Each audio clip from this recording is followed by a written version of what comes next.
Friends, welcome and thank you for joining us. It is great to be here with Moby, who is a renowned musician and leading animal rights activist. We've spoken before, and Moby's been generous with his time, given how much he cares about these causes.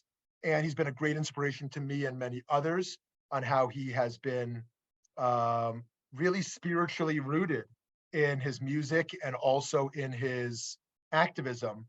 And I'd love to just kind of jump in deep from the start. Thanks for coming back, Moby.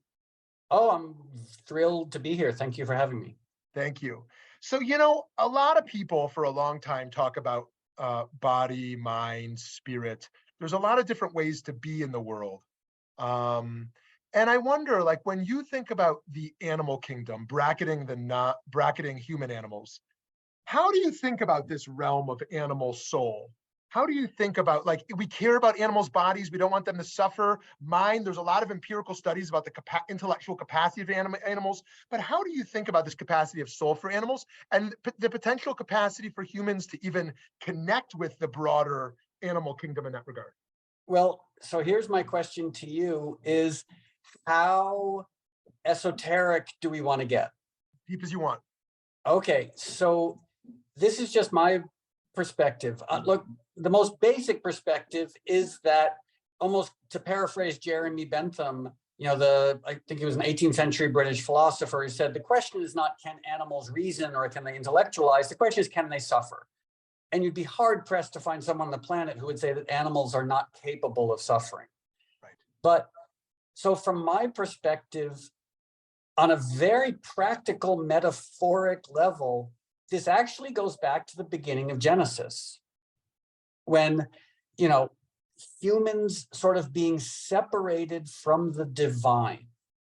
And I think that's such a great description of humanity. Like, somehow there's some strange, kind of horrifying, unique aspect to humans where we are separated from the divine. We're kicked out of Eden. We no longer can see the face of God. And again, I like to think of that on a more metaphoric level, but it's also very practical. Like, we are at war with existence. We're at war with ourselves. We're at war with nature. We're at war with the universe. And animals, I believe this is, to continue this sort of esoteric metaphor, animals exist in a state of grace. Animals are not separated from the divine. Animals were not kicked out of the Garden of Eden. And when we hurt animals, we're punishing innocence, we're punishing vulnerability, and we're punishing grace.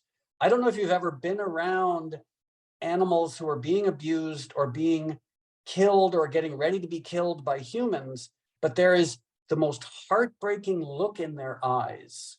Like, for example, if you watch a nature program of an animal being attacked by another animal, they can be scared, but they understand what's going on. Whereas when I've visited slaughterhouses or when I've borne witness at slaughterhouses, there's a look in the eyes of the animals that is, they're just confused. They're in pain, they're suffering, but they just don't understand, because have removed ourselves and then them from the natural order of things. And so that's my perspective, is that humans are unique in the cosmos potentially, that we are separated from God and animals are not. And when we punish them, when we harm them, we're visiting our original sin on them, which, at the very least, that's my perspective. Oh my gosh, I love that. That speaks to me so deeply, that in fact, humans are on a lower spiritual level than the rest of the animal kingdom right now, for that very reason of breaking that natural order. I would say, I'm almost a little hesitant to say hierarchical. Okay. But again, who knows? Right. I was a philosophy major. I'm a college dropout, but in my perspective, the human experience is a tragic experience. It's the experience that's described when humans are kicked out of the Garden of Eden. And again, I see that on a very metaphoric level. But I don't know if it's less than, it's certainly not greater than. Like, it's really hard to say that humans live in an enlightened, benighted status in the divine cosmology. Like, we are a terrible species. Yes. If you look empirically, look at all the evidence, like, we're really bad. You know, we destroy the only home we have. We destroy each other. We destroy animals. We're at war with God. We're at war with the divine.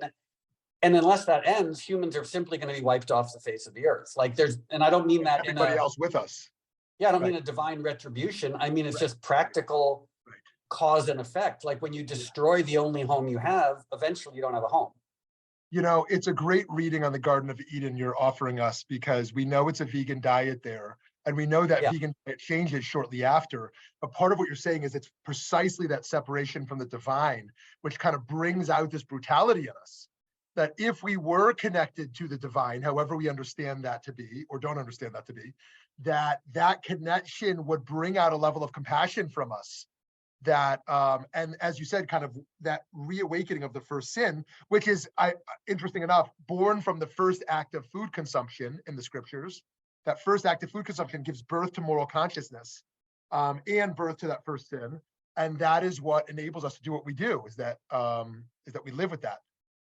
And so going back to your point about hierarchies, I struggle with whether, to what degree we should be anthropocentric. On the one hand, I rage against anthropocentric worldviews because they're so deeply rooted in so many religions and theologies, and so much destruction is done in anthropocentric ideologies. On the other hand, like, am I completely egalitarian? Like, going back to that absurd scenario that there's a fire and there's a fish and a human, which would I save? It's pretty clear to me I'd save the human over the fish.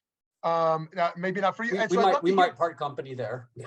Okay, good. So yeah, I would love to hear how you think about kind of hierarchy and whether humans have a moral preference. I mean, boy, oh boy, clearly a lot of people have been wrestling with that question for a very long time. Yeah. And again, seeing as we've gone down the sort of slightly esoteric rabbit hole, from my perspective, one of the two key components of the human condition are that we're separated from the divine, whatever the divine might be. You know, we're separated from understanding, we're separated from existence, but also we're clueless. You know, we are clueless about every single aspect of ourselves, about the people around us, about the world around us, about the universe. You know, there's no part of the objective universe that we perceive objectively, you know, and that's behind, you know, existentialism and skepticism, Buddhism. I mean, it's even, you know, the Judeo-Christian history is filled with the idea of like, oh, you're humans, you don't know. You can't know objective truth while you're in this human form. And in a way, there's almost two responses to that. I'm sure there are lots of responses, but from my perspective, there are three responses to this human condition. One is to pretend that's not the case, you know, to pretend that humans are at the top of the evolutionary pyramid and that our perspective and our perception is objective and true. Unfortunately, with any scrutiny, that falls apart, clearly. The second is to say that we are separated from objective truth and to wage war on objective truth. And the third is where I aspire to live, which is a humble acceptance of this broken nature of the human condition. You know, and sorry for rambling on so much, but I did have one wonderful epiphany about 15 years ago. I was getting sober because I was a bottomed out alcoholic drug addict. And I was going through the 12 steps. And I'm sure you're very familiar with the language of the 12 steps. But the third step is made a decision to turn our life and our will over to the care of God as we understood God. And that is so comprehensive. You know, our life and our will, what more do we have? Turned over to the care of God as we understood God. And the epiphany I had, the wonderful moment, was I realized the God of my understanding is a God that I cannot understand. But somehow I do believe, I could be completely delusional and wrong, that by seeking God, God will in turn, whatever God might be, seek us. Like that separation between humans and the divine is something that God wants to heal. So all we have to do is be willing for that to be healed, be willing for that separation to be remedied. So that's my very long-winded spiel. Sorry for taking up so much time with that. So how do you think God is seeking us? How do you think we ought to seek God? And what does that look for you? What does it look like for you personally now? What does your seeking look like? For me, it's the openness of saying, okay, the human world is so broken, the world of angry politics, the world of materialism, the world of violence, I'm like, okay, if you need evidence that the world is broken, there's certainly a lot of it.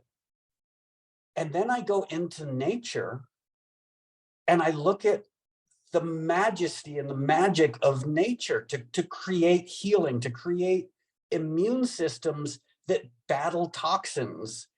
And to me, I just sort of think, okay, if you scratch the surface of existence and you see this phenomenal, the nature of DNA, the nature of immune systems, the nature of cosmology, and if in any way that reflects the divine, I kind of would rather move towards that than the world of Rolex watches and people screaming at each other on social media. So I wouldn't say that nature is divine. It might be, but to me, it points to the divine more than anything humans can come up with. And then the other is simply prayer.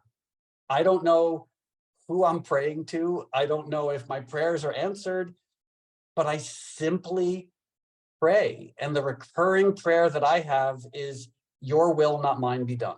Mm-hmm. That is, like, to me, the sum total of prayer is, I don't know what I'm doing. I'm clueless. My best ideas are so flawed. So your will be done, whoever you might be. I don't define myself as being a part of any specific faith tradition. So when I say you, I'm not quite sure who I'm talking to. Right. This might not mean so much to you, but it's meant something to me that the word in Hebrew for nature is teva, and one word for God in Hebrew is Elohim. And those two have the same numerology if you add up the numerical value of the letters. Is that 18? No, the 18 is chai, is life, which is also interesting.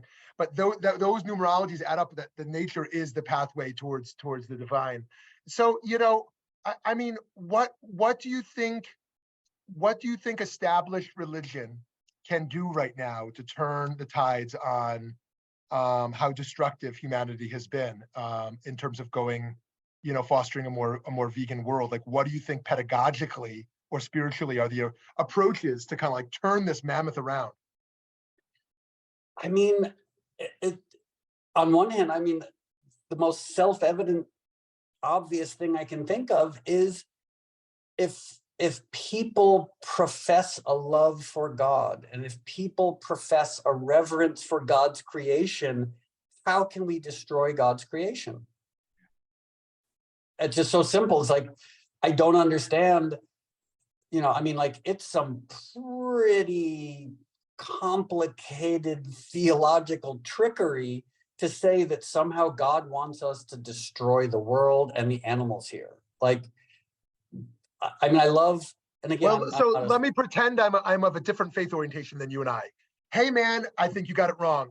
God made the world here for us. It's here for me to enjoy, and I have faith that God's going to work it out. I know I can enjoy it, and God's going to work it out and make sure we're okay. Like, what do you say to that guy?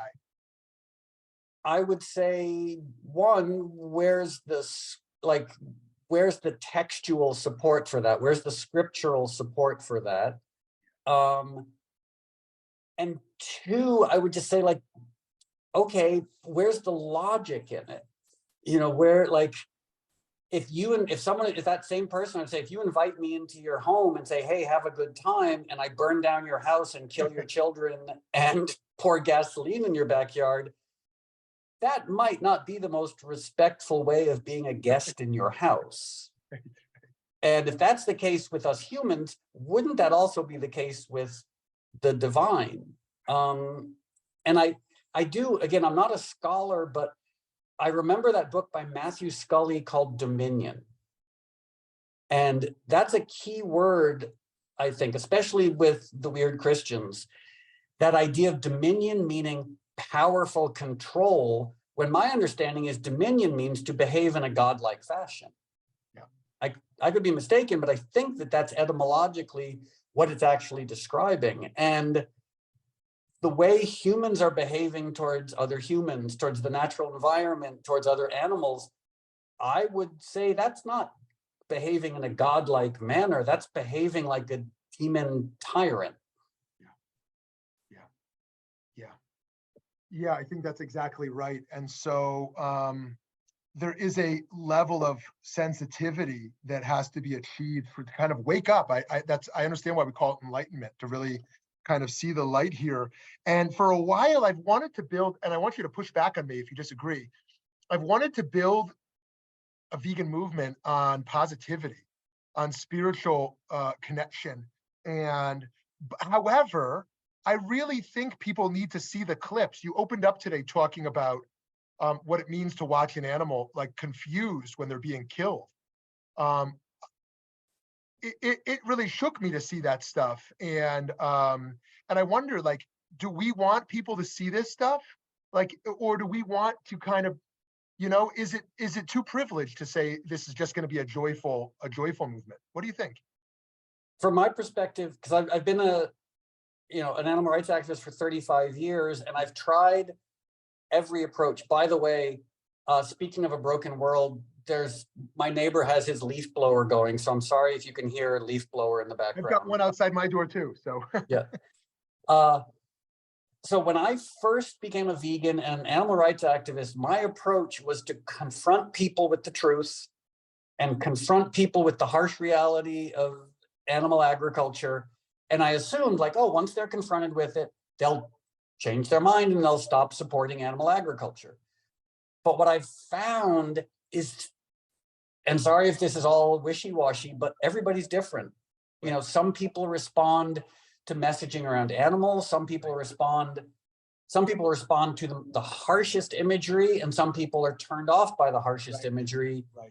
So sadly, it's almost like being a ninja, where like there isn't a one size fits all approach to being an animal rights activist. We have to sort of present everyone with different types of information. I love that. And that shows how it can't be monolithic, that there's people going to respond to scriptures, just good tasting vegan food, those who want to see the horrific graphic stuff. And it's about relationship building. And that means we can't just invest in like boosting the same social media posts.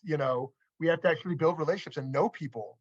And also, yeah. I will say one thing is also the frustrating understanding that where people are today isn't where they might be tomorrow. Right. I think of, when I was 18 years old, I loved Burger King. Fast forward a couple of years, I was a vegan, and recognizing that everyone does have that potential for change.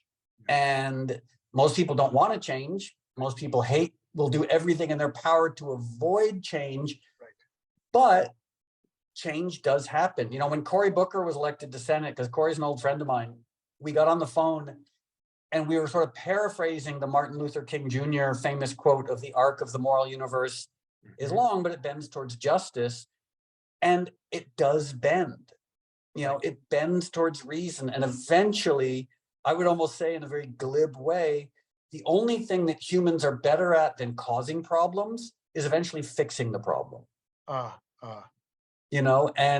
so it's my hope is that eventually humans wake up and realize, like, oh, we're the ones who caused this problem. We're the ones causing environmental destruction. We're the ones causing the pandemics. We're the ones causing everything. Right.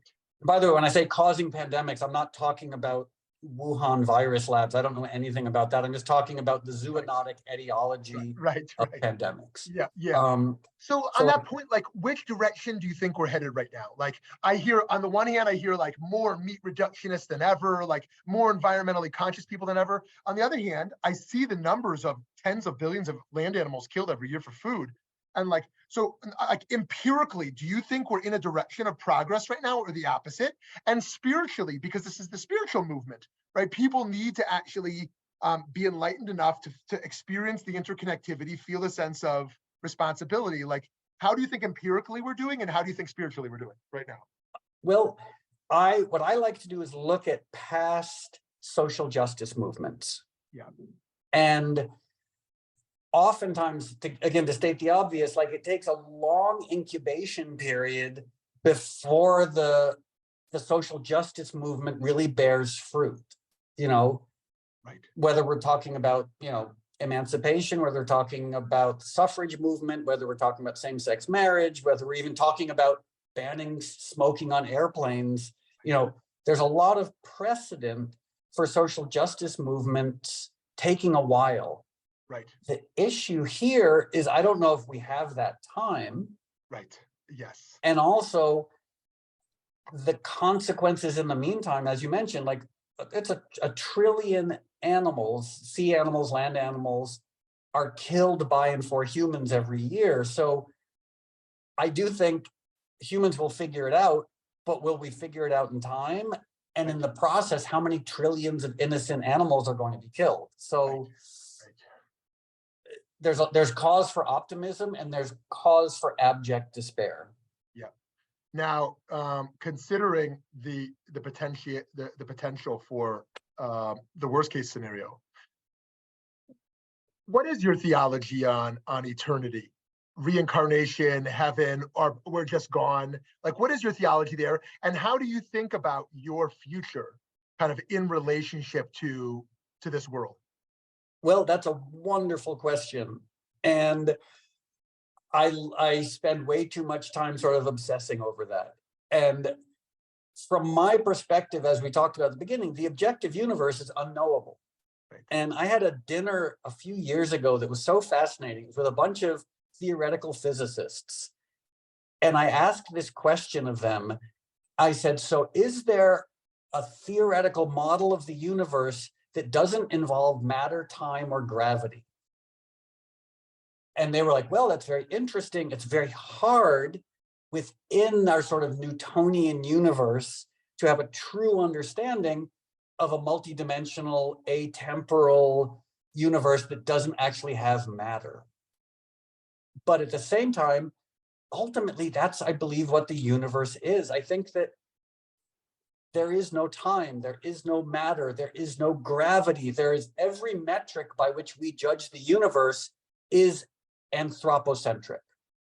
When we look at light, we judge light by the way it looks when it hits things. And the spectrum of light, as we know, is so much bigger. And we don't even know if light is a particle or a wave.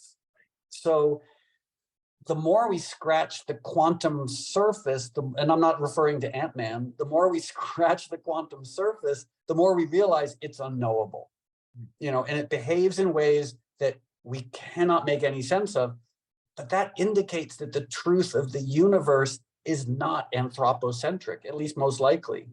And I'm not a huge fan of our anthropocentric world. I think that we're a broken species. Humanity is just sad and broken. And I'm hoping that when we die, we're reacquainted with whatever eternity might be, with whatever the true objective nature of the universe is. I don't know. I don't have a clue what that might be, but I have a feeling it doesn't look a whole lot like our life here. Right. I love that. And I sometimes play with theology softly, loosely, because I agree, we just don't know. And I have engaged in kind of trying to embrace reincarnation from the perspective that, like, it's not that there's a pig and there's a chicken and there's me. Like, I am them in a past life. I am them in a future life. Like, we are one in this world and the next. Now, do I know if that's true? Of course not. But I find that to be a helpful way to think about my relationship in terms of our souls kind of being connected. Let me ask you one last thing, Moby. And then, on your neck, I see it says they're vegan for life. What does it mean for you to kind of have that on your body, have that on your neck? How do you relate to your skin having that message there? I don't value myself very much. I don't value my life very much. I don't value my body very much. I'm okay with my life. I like being alive. Yeah. I like having a body that's pretty healthy. Yeah.